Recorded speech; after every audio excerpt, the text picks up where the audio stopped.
Bonjour Antoine Guéret, merci de répondre à nos questions. Je le rappelle, vous êtes le directeur du marketing, du commerce et du SAV au sein du groupe Pilote. Le groupe Pilote, c'est le troisième fabricant français de camping-cars avec plus de 800 salariés en France.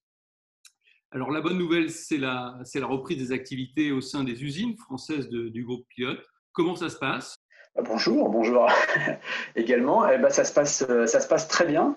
On a effectivement réouvert le 4 mai à la Limousinière, le site près de Nantes où on fabrique les camping-cars, Pilote et Bavaria.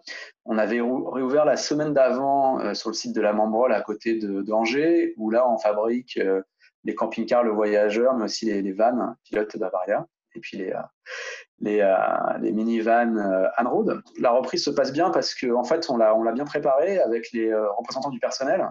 On a passé beaucoup de temps avec eux, en suivant aussi les consignes du gouvernement et du ministre du Travail pour proposer les meilleures dispositions à nos employés pour la reprise du travail. Donc ça prend un petit peu de temps. On a vraiment un niveau d'absentéisme extrêmement faible qui sont liés à des personnes qui doivent garder leurs enfants ou qui ont des problèmes de santé. Mais on est une région très peu touchée par le coronavirus.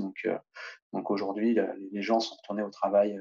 C'est donc une reprise complète. On peut dire qu'à 100%, on a quasiment 100% des employés, parce que je disais, on est à 95% peut-être sur les chaînes de production, donc ça n'a pas d'impact sur notre capacité à sortir les véhicules. Et contrairement à des confrères qui ont souhaité repartir sur un rythme un peu plus bas, nous, on est reparti avec le même rythme qu'avant. En fait, on a l'ambition de fabriquer toutes les commandes de 2020 qui sont affectées à des clients finaux avant le 15 juillet pour qu'ils puissent partir cet été avec.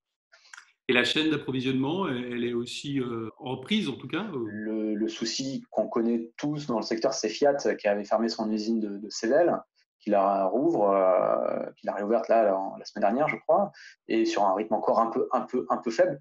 Mais on avait des stocks de châssis et donc on n'est pas affecté. Et normalement, on a tout prévu pour pouvoir continuer à produire sans problème. On n'a pas d'alerte de ce point de vue-là pour l'instant. On suit ça forcément avec intérêt. Est-ce que vous accompagnez aussi la rouverture des concessions? On a deux gros sujets,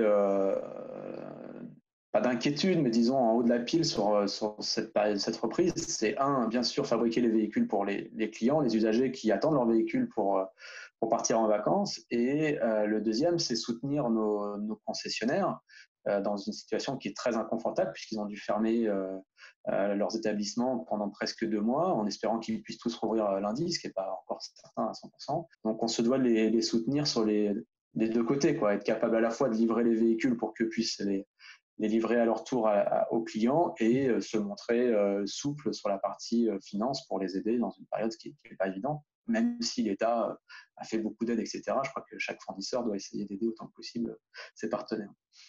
Est-ce que ces longues semaines d'arrêt vont aussi peser sur les résultats? On a fermé notre usine nos usines à peu près 6 semaines. Forcément que c'est des véhicules qu'on ne pourra pas produire. Enfin, même si on va travailler un petit peu plus que prévu jusqu'aux vacances d'été, on ne pourra pas récupérer ces 6 semaines d'arrêt de production. Donc c'est une forme de manque à gagner. L'impact réel, on ne sait pas. Forcément, on fera un petit peu moins que ce qu'on avait prévu, mais on fera suffisamment pour que l'entreprise soit pérenne et puisse repartir sur des bonnes bases l'année prochaine. Il n'y a aucune menace à ce stade-là. On est plus curieux de savoir ce qui va se passer en septembre, en octobre, en novembre. Est-ce que ce virus va s'installer longtemps et va avoir un impact sur le moral des Français et leur consommation, ou est-ce que finalement on repart comme avant assez vite?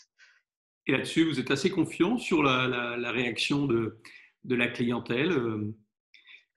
Alors nous, on est toujours optimiste, hein, mais on est confiant parce qu'aujourd'hui, le moyen de passer des vacances les plus safe, je ne pourrais pas dire ça, mais les plus saines, ça reste le camping-car. C'est-à-dire que forcément, si on veut rester confiné, bah, autant avoir son propre véhicule et partir en vacances en famille, quoi, hein.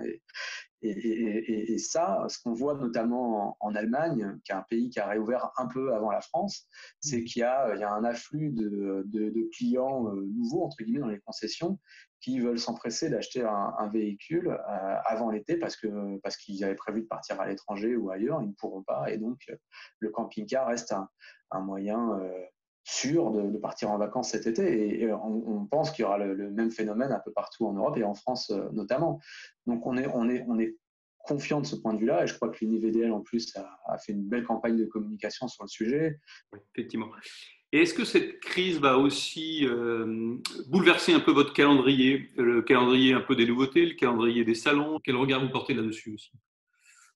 On regarde de près ce qui se passe sur les marchés. Est-ce qu'ils vont repartir? Est-ce que nos concessionnaires vont avoir beaucoup de stock ou pas à la fin d'été? Et dans quel état d'esprit vont-ils être pour trouver la meilleure formule pour tout le monde?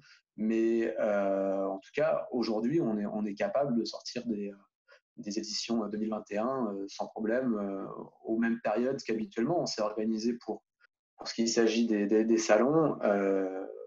On a tous la même interrogation.